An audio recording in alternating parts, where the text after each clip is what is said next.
Hello everyone, welcome to Technology Glance. In today's video, I'm going to show you how to do private chats on Bigo Live. Make sure to watch the whole video to learn how. Let's begin.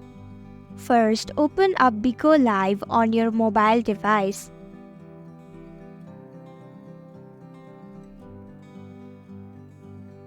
Tap on the Me icon at the bottom right of your screen. Now tap on Fans. Tap on the profile of the user that you want to chat with.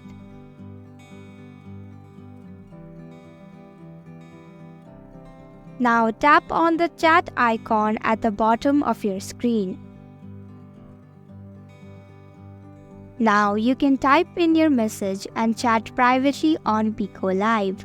And that's it. I hope you found this video helpful. If you did, please click the thumbs up button. If you have any questions or thoughts, type them in the comments below. And don't forget to subscribe to our channel for more updates. Click the bell icon too so you'll know when we post a new video. We'll be back with another video soon.